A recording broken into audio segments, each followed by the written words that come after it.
Capítulo 8. O negociante de camelos. Aqui também a gente já não tem mais Arcade, que é o homem mais rico da Babilônia, como artista principal.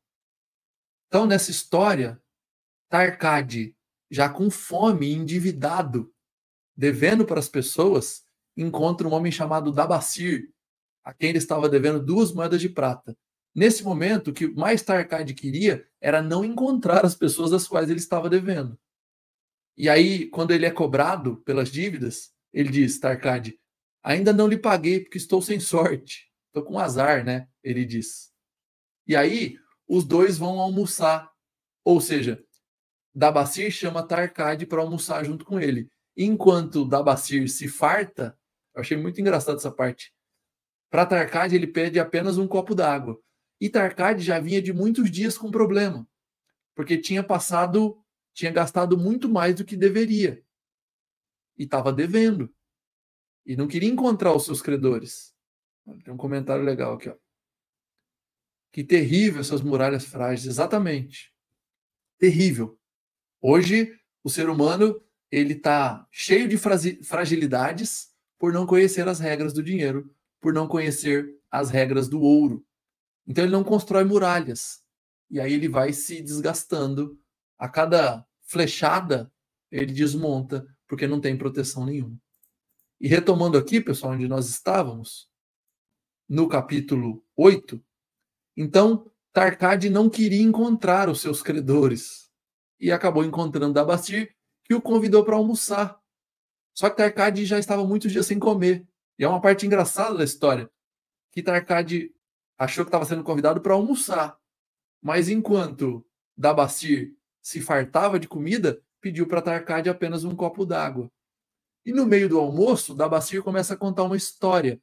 E todo o restaurante ali, né? Todas as pessoas que estavam no estabelecimento param para ouvir. Diz, olha, Dabacir vai contar uma história. Vamos escutar. E ele conta a história de vida de como ele se tornou um negociante de camelos. Como ele se tornou o maior negociante de camelos da época. Porque a história começa com ele sendo escravo, um jovem sem experiência. E que, nesse momento, ainda jovem, Dabacir começou a gastar muito mais do que ganhava, semeando para ele próprio ventos contrários, turbilhões e humilhação. E para quê? Por que ele gastou muito mais do que ele tinha, do que ele ganhava? Para satisfazer caprichos, para satisfazer desejos, comprando roupas finas da época, luxo para a esposa. E com o tempo, os credores começaram a cobrá-lo e a exigir os empréstimos. E aí, já desesperado, Dabacir se junta a uma caravana de assaltantes, uma caravana de salteadores. O primeiro assalto deu certo, o segundo deu errado. E aí ele foi vendido como escravo. Porque naquela época, pessoal, se você cometesse crime, se você ficasse devendo às pessoas que te emprestaram dinheiro, você era vendido como escravo. Essa era a punição. Então ele foi vendido como escravo por 2 moedas. Numa situação desesperadora de escravo. Nesse momento, aquele que o comprou, né, eles chamavam de amo, perguntou para as esposas se ele serviria como eunuco, para servir as mulheres. E as mulheres disseram, não, eunuco aqui já tem muito, a gente está precisando de um guardador de camelos. E aí ele, que já tinha alguma experiência com camelos, Dabacir, conseguiu essa vaga, vamos dizer assim, para ficar sobre as ordens das mulheres, que eram comandadas por Cira, que era a esposa mais velha. E ele contou para ela a sua história, que ele era filho de um homem honrado, que era fazedor de sandálias. E ele começou a estreitar esse contato com Cira, que questionava ele, por acaso você tem alma de escravo? Ou você tem alma de homem livre?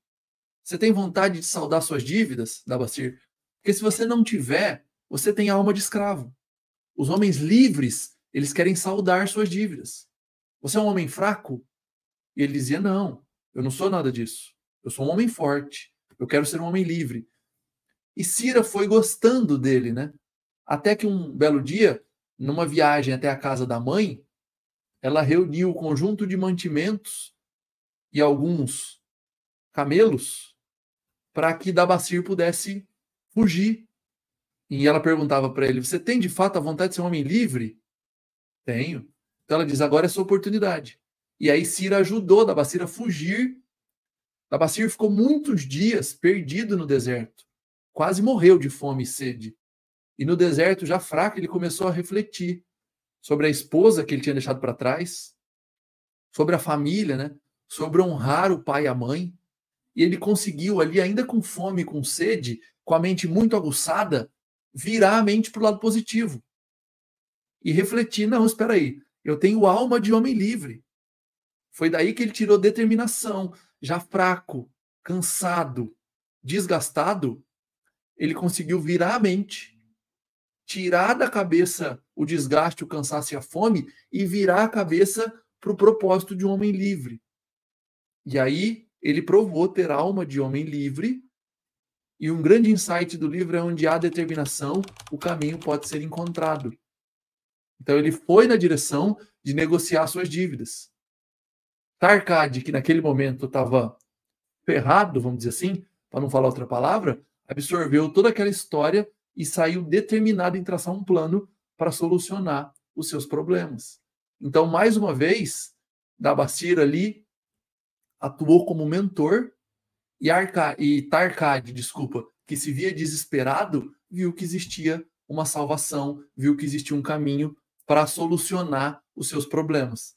E aí um fato curioso, né, é que Dabacir nesse momento diz: não, traga comida para ele aqui também, vamos deixar com que ele se alimente e não fique só nesse copo de água gelado que ele ficou até aqui.